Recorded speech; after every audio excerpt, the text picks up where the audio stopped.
can find me at The Real Ted Hicks or Late Night Parent. You can also find us on our website, latenightparents.com.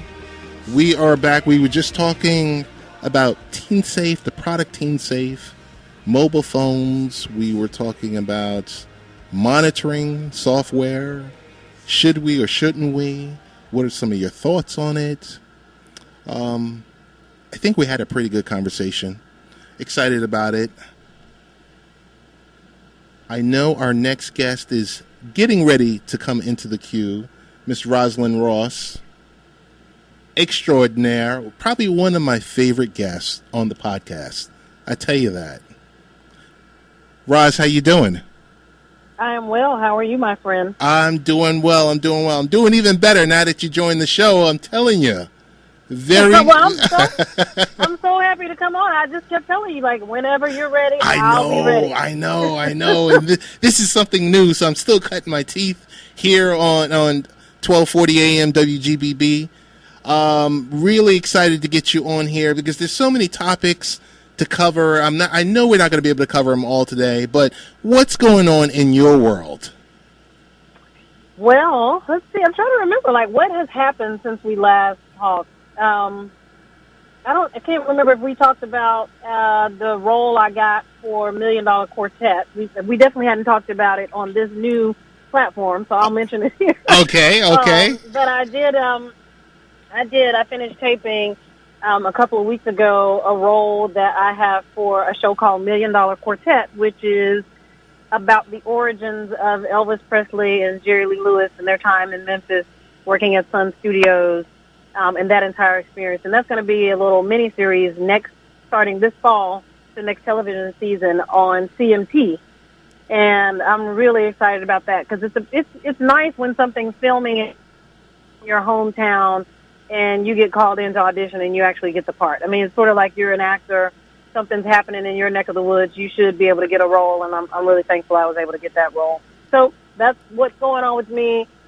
That's the latest thing on the acting side. Okay. And otherwise, waiting on some. I mean, there's a lot of big news going on in the sports world, but I'm waiting on something that's going to pique my interest so I can put pen to paper here pretty soon. All right. What's happening with you in the media world, the TV? I mean, the Roz, sports, Roz doing certain, your writing, whether you're doing radio and. Tell us about that. Yeah, well, I guess I was about to fail to mention that there is a reggae artist in New York, actually. He lives in New York, and he's from Uganda, Alan Scoop. So if you guys want to look him up, I did a video with him. I did his video for his single, Sweet Love, and the video just world premiered on Friday. So if you want to look him up on YouTube, and check it out. It's a great song. And his wife is actually from Memphis and is an award-winning playwright. She directed and wrote the play From the Mountaintop, which was on Broadway with Samuel L. Jackson and Angela Bassett. Okay. So they're a power couple in the arts world. And I had auditioned for a project of hers, and she immediately thought of me when she decided that it was time for them to get a premiere video for his single. Came to Memphis and shot it in March, and it just released yesterday. And I'm really excited about that. It's my first music video, probably a first of few, because that's not exactly what I want to do a whole lot of. But when an award-winning playwright calls you, you definitely accept the call. You can't say no. You cannot say no at all. No, not at all. Gotcha.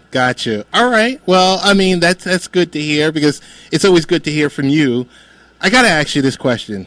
Because you are so helpful. Now I'm working with not only you, but with Dr. Michelle, who I've had on the show a few times. And I got to tell you, the word diet. I'm sitting here. I'm trying to diet. This morning, I'm trying to eat right. Help the dads that are over 40 out. What are we doing wrong?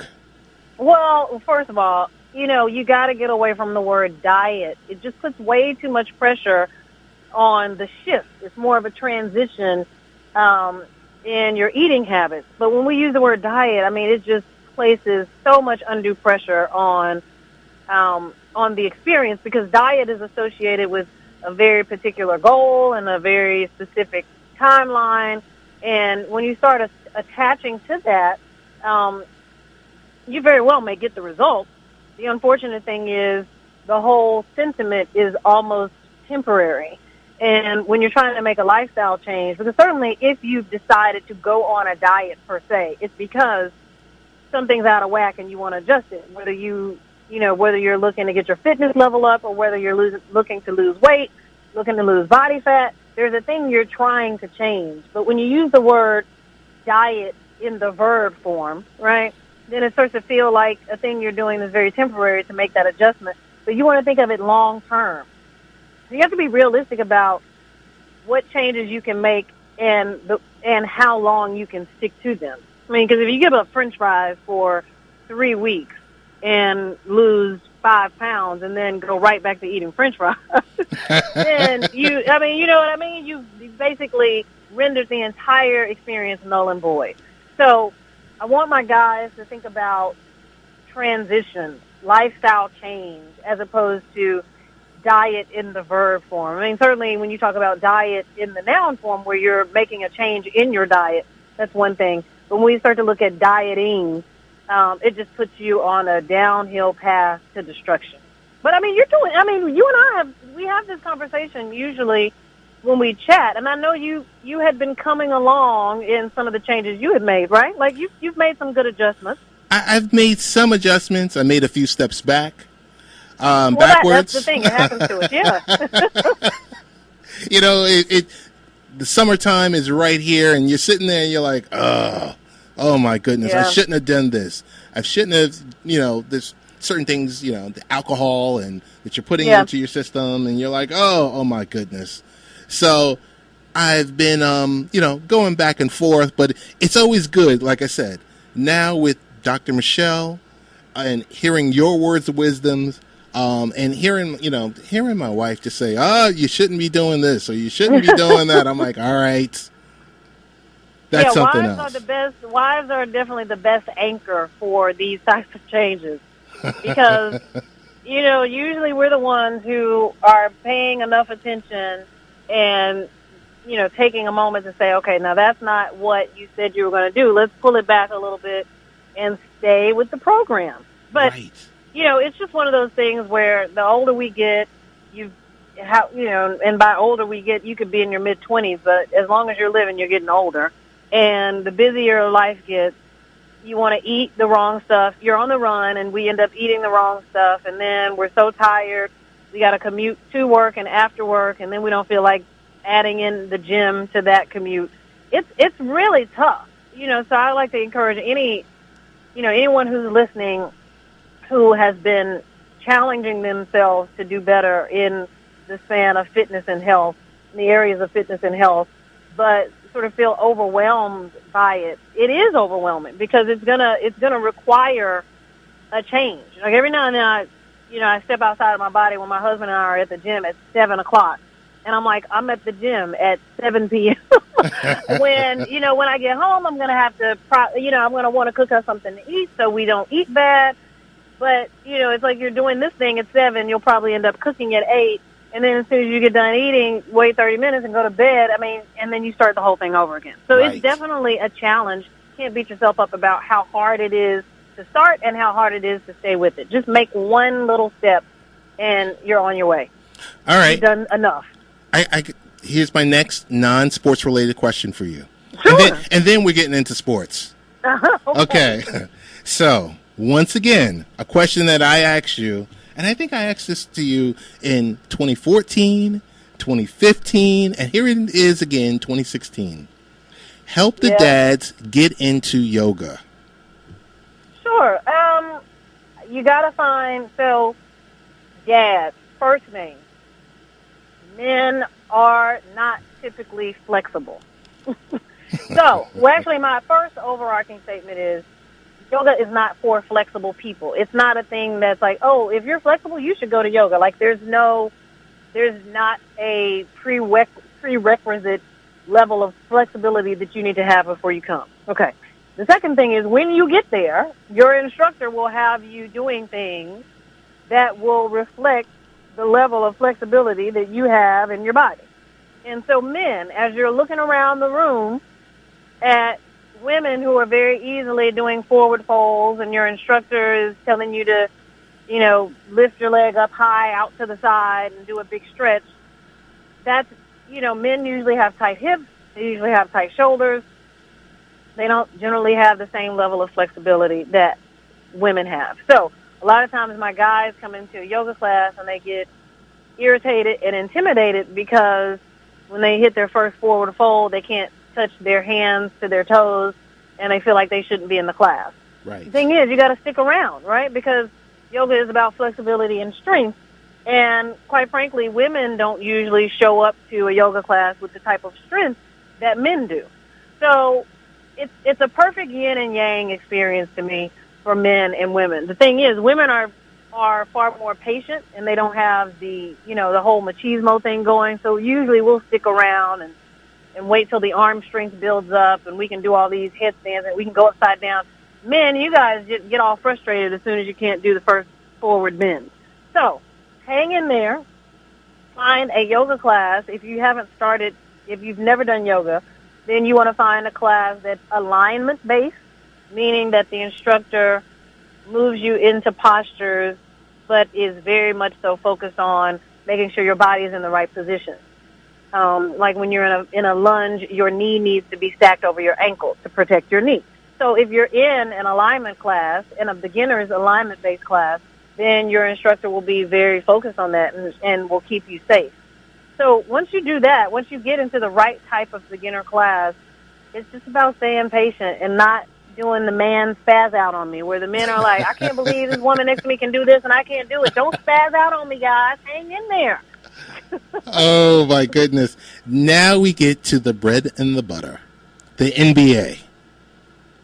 I mean, let's do it. Let's just do it. Let's just get it.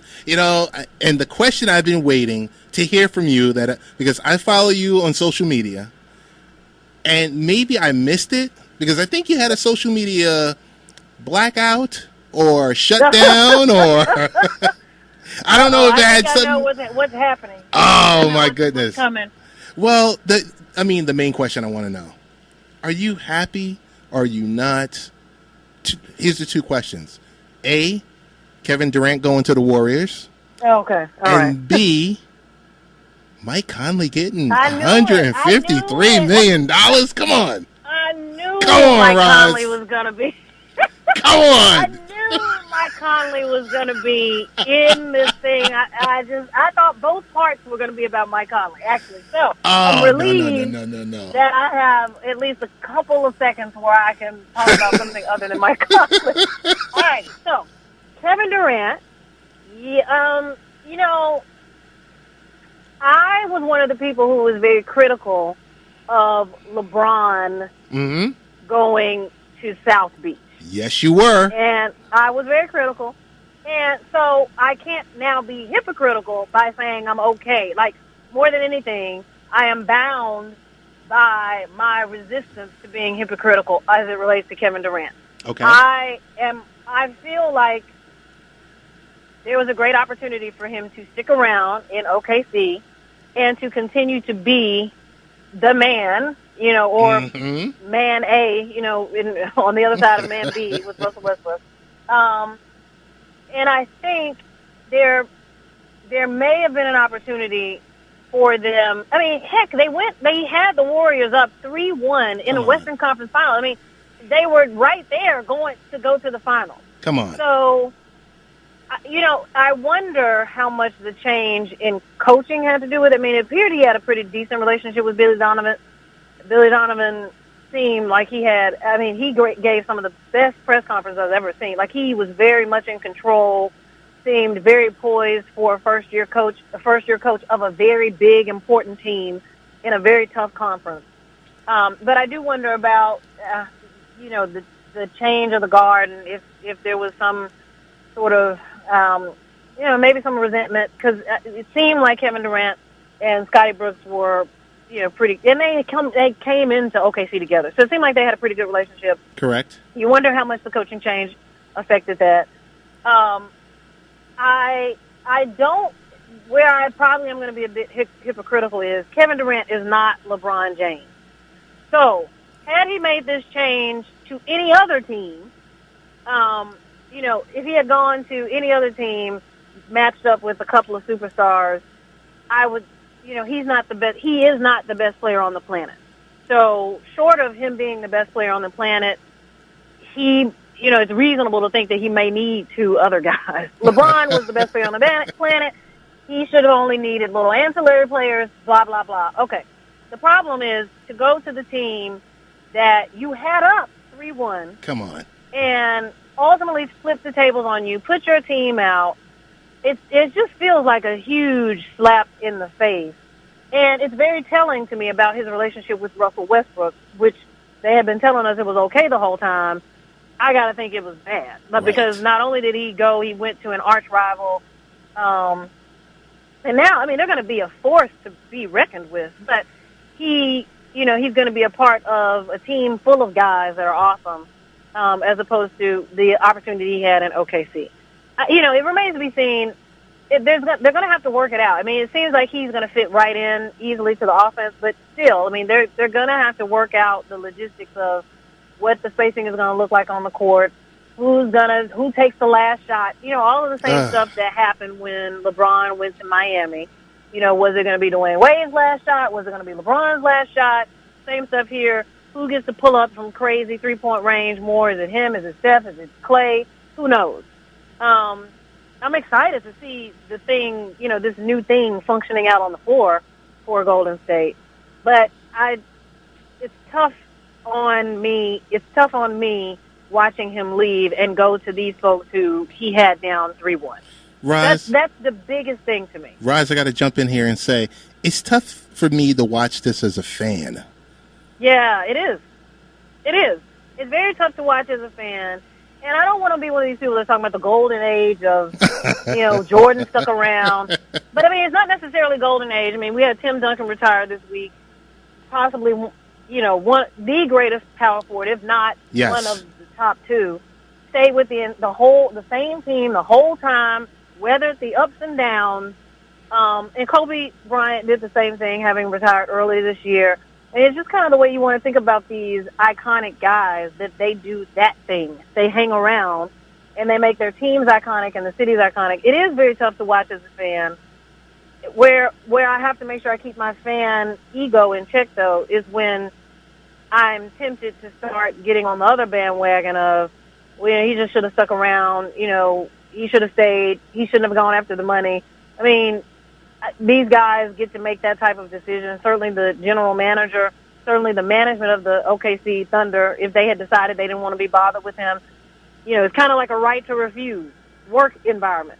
If you're a free agent, you get to leave. If you're a free agent, they get to tell you they don't want to be bothered with you anymore, and that's how the relationship goes. So I'm trying to keep that part of my fan ego in check. But just from the standpoint of, he could have gone out a hero in OKC and very likely won a championship. It's not like he was in Sacramento. He was in OKC, which had a really, really, really, really strong, solid, time since he's been there. Maybe at least in the last 5 years. So, Mike Conley. Here we go. Yesterday was the first time I said out loud to anyone that's a lot of money to give him. When you start talking about that this guy is the richest contract in NBA history, that is a big fat check. This is a situation where, and Mike is not a guaranteed guy. Like, he's not, you want to give that kind of money to LeBron, to Kevin Durant, like people that are going to, make sure that your franchise is always going to be in top contention, not just hovering around, but like in 100% top contention. Maybe a series away from a championship, maybe a series or two away from a championship. Those are the folks that deserve that kind of money to me. and here I am using, again, fan ego, using the word deserve. Yes. But it's a lot of money, Ted. I'm just saying, it's a big fat check. That is. Mike Conley. Mike Conley. I know. But he is a top 10. There was a time maybe 2 years ago when I would have given him top 5. He is a top 10 point guard. He is, he's going to have to, he is expected to carry the torch, he and Mark together. Because the rest of our team is, old as a hill, so eventually they're going to be gone, and so those are going to be the two go-to guys. So from that standpoint of recognizing you have an anchor for your team, a great face for your franchise, and someone who does go out and perform night in and night out, you get that he gets a big fat check, but it's just kind of hard for me to reconcile that Mike Conley on the Memphis Grizzlies, who have not been to the NBA Finals ever, gets the biggest contract after he played in the league however long. It's not like he just, he's in his 3rd year. He's in his 8th year maybe. It's hard for me to reconcile him ever having the biggest contract ever, which of course will be null and void when LeBron re-ups next year, right, and whoever else. Right. But right now, that's a big old fat check for Mike Conley. But Conley. I'm happy he's here. You sort of hear me conceding. I'm happy he's here. I'm happy he's here. Yeah, right. I'm happy he stuck around, and hopefully we can have a really good season. And my husband mentioned this to me, which I hadn't even considered this, but he's like, you give a guy that kind of money, it changed psychologically. He is going to be different, and the criticism is going to be ridiculous. Yes. So as soon as he starts messing up or can't play or gets an injury, per Jamal Brown, my husband, he's like, psychologically, that probably gets in his head. And is he a LeBron guy that just embraces the hateration and goes out here and performs, or is he going to shrink? I mean, you just don't know. So this is change your mental status type money as well. And you just hope he's one of these guys that's tough enough to bear with all the criticism that's going to go along with this type of check. But that's a big old fat check. That is. Roz, you would know Memphis, Tennessee best. I will say this to you. I thought they were small market, but after seeing that check, maybe not. We're small market, trust me. I don't know. Somebody, maybe one of our Fred Smith, the president and CEO of FedEx, maybe he wrote a personal check. I don't know. But that is a lot of money, and they better figure out. And and the other thing I thought you were going to say, Ted, when you said, we have this conversation every year, I thought you were going to say, and we're having it again, who's going to be your outside shooter for the Memphis Grizzlies? Yes. I cannot wait for you guys to come to the Garden. I cannot wait. Oh, my God. That's what I thought you were going to say. And so I'm like, again, now I don't know. And now we paid all this money to Mike Conley, so how in the heck are we going to get somebody? But in the Garden, we might be ripped to shreds. I am so excited about what the New York Knicks have done. Yes. You guys did great. Yes. Oh, my goodness. Roz, as always, it's wonderful to have you on, whether it's at WGBB or the Late Night Parent podcast. Tell us best ways to get in contact with you. Tell us about, I haven't heard anything. I haven't heard you mention Lady Sings the Blues. Lady Sings the Sports. Lady Sings the Sports. Yeah, because you know what, I so much of my content, over the last year when I covered the NBA, so much of that content went to the Sports Fan Journal. Right. So shout out to them, and of course shout out to my own blog, which I generally try to tackle some of the more cultural issues on my site. So not necessarily straight up NBA, NFL coverage, but more how sports and culture mix. But yes, LadySingsTheSports.com is up and running, and it's got some great archives for people to check out. And you can follow me on Twitter at R_Trinity. And anything that I write, no matter where it lands, it's going to end up on my Twitter page. So please come and follow me there. And I'm on Instagram at R_Trinity as well. Ted, thank you so much for having me on. I can't believe it. I got the chance to be with you on your new dig. Oh my goodness! I'm telling you, it's the first time, but it's definitely not the last, Roz. Because next time when you come on, I think you're gonna show me how to use Snapchat. I'll be ready. I'll bring you into the fold, my friend. Oh my goodness, Roz! Thanks so much for joining us for a few minutes. Looking forward to it. Make sure you tell the hubby I said what's up. Will do. Thank you so much for having me. Talk to you soon. All right, bye-bye. Bye-bye. And that was Rosalyn Ross who joined us. We talked health and wellness. We talked NBA, all the above. Before we close out really quick, want to really talk